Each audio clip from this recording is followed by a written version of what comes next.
देवी और सज्जनों, पिछली बार जब मैं आपके बीच आया था तब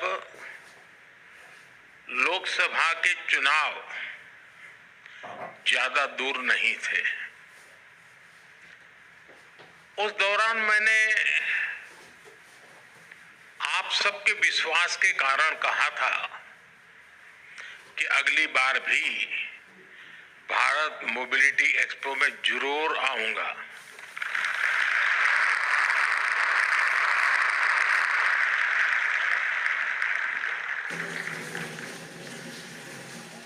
देश ने तीसरी बार हमें आशीर्वाद दिया। आप सभी ने एक बार फिर मुझे यहां बुलाया। मैं आप सबका आभार व्यक्त करता हूं। साथियों, मुझे खुशी है कि इस वर्ष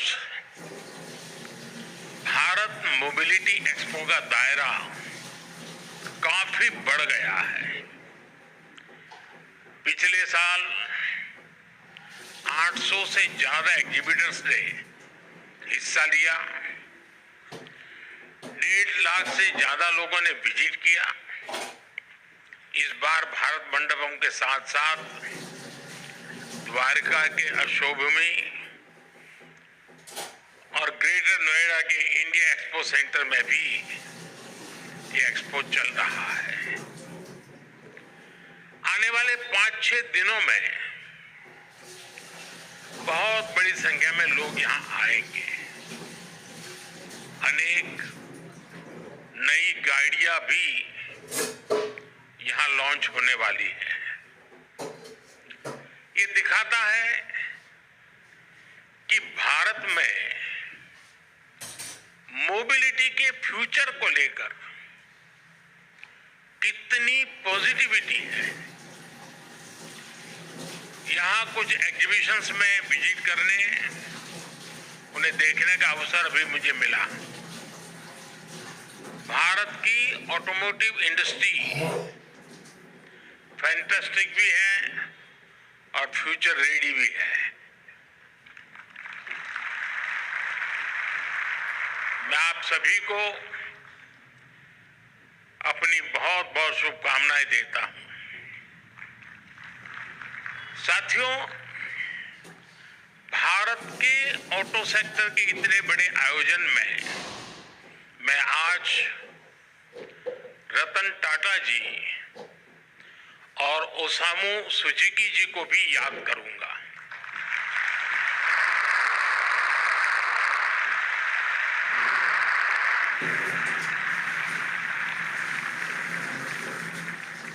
भारत के ऑटो सेक्टर की ग्रोथ में, मिडिल क्लास के सपने को पूरा करने में इन दोनों महानुभावों का बहुत बड़ा योगदान रहा है।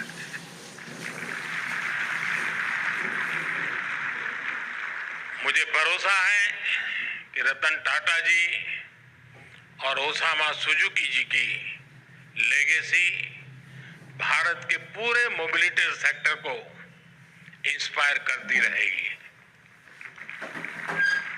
साथियों, आज का भारत एस्पिरेशन से भरा हुआ है,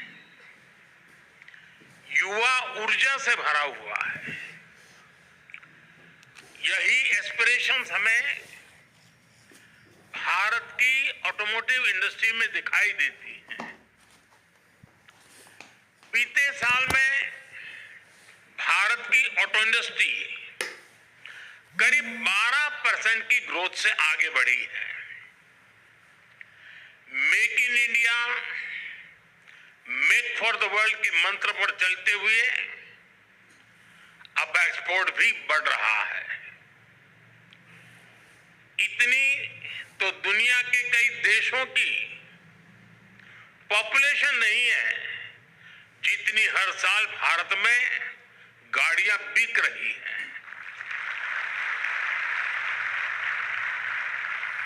एक साल में करीब 2.5 करोड़ गाड़ियां बिकना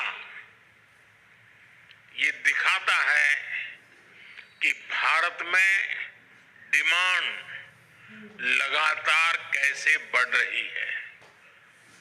ये दिखाता है कि जब मोबिलिटी के फ्यूचर की बात आती है तो भारत को क्यों इतनी उम्मीदों के साथ देखा जा रहा है।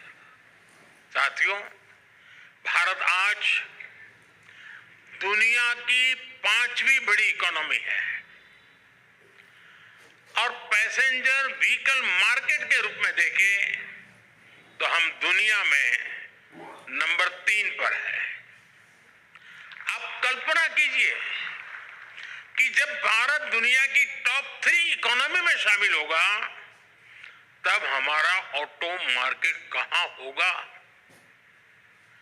विकसित भारत की यात्रा मोबिलिटी सेक्टर के भी अभूतपूर्व ट्रांसफॉर्मेशन की कई गुना विस्तार की यात्रा होने वाली है। भारत में मोबिलिटी के फ्यूचर को ड्राइव करने वाले कई फैक्टर्स हैं, जैसे भारत की सबसे बड़ी युवा आबादी, मिडिल क्लास का लगातार बढ़ता दायरा, तेजी से होता अर्बनाइजेशन, भारत में बन रहा आधुनिक इंफ्रास्ट्रक्चर, मेक इन इंडिया से अफोर्डेबल व्हीकल, ये सारे फैक्टर्स भारत में ऑटो सेक्टर की ग्रोथ को पुश करने वाले हैं, नई ताकत देने वाले हैं। साथियों, ऑटो इंडस्ट्री के विकास के लिए नीड और एस्पिरेशंस ये दोनों बहुत जरूरी होते हैं और सद्भाग्य से भारत में आज ये दोनों वाइब्रेंट है। आने वाले कई दशकों तक भारत दुनिया का सबसे युवा देश रहने वाला है। यही युवा आपका सबसे बड़ा कस्टमर है। इतना बड़ा युवा वर्ग कितनी बड़ी डिमांड क्रिएट करेगा, इसका अनुमान आप भली भांति लगा सकते हैं। आपका एक और बड़ा कस्टमर भारत का मिडिल क्लास है। बीते 10 वर्षों में 25 करोड़ भारतीय गरीबी से बाहर निकले हैं। ये नियो मिडिल क्लास अपना पहला व्हीकल ले रहा है। जैसे जैसे तरक्की होगी ये अपने व्हीकल को भी अपग्रेड करेंगे और इसका बेनिफिट ऑटो सेक्टर को मिलना पक्का है। साथियों, कभी भारत में गाड़ियां न खरीदने का एक कारण अच्छी सड़कों, चौड़ी सड़कों का अभाव भी था। अब ये स्थिति भी बदल रही है। ईज ऑफ ट्रेवल आज भारत की बड़ी प्राथमिकता है। पिछले वर्ष के बजट में इंफ्रास्ट्रक्चर के निर्माण के लिए 11 लाख करोड़ रुपए से अधिक रखे गए थे। आज भारत में मल्टी लेन हाईवे का, एक्सप्रेसवे का जाल बिछ रहा है। पीएम गति शक्ति नेशनल मास्टर प्लान से मल्टी मॉडल कनेक्टिविटी को गति मिल रही है। इससे लॉजिस्टिक कॉस्ट कम हो रही है।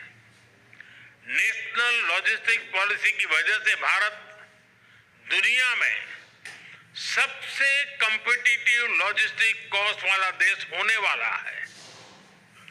इन सारे प्रयासों की वजह से ऑटो इंडस्ट्री के लिए संभावनाओं के अनेक नए द्वार खुल रहे हैं।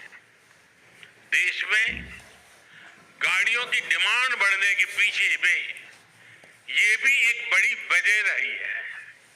साथियों, आज अच्छे इंफ्रास्ट्रक्चर के साथ साथ नई टेक्नोलॉजी को भी इंटीग्रेट किया जा रहा है। फास्टैग से भारत में ड्राइविंग एक्सपीरियंस काफी आसान हुआ है। नेशनल कॉमन मोबिलिटी कार्ड से भारत में सीमलेस ट्रैवल के प्रयासों को और बल मिल रहा है। अब हम स्मार्ट मोबिलिटी की तरफ बढ़ रहे हैं।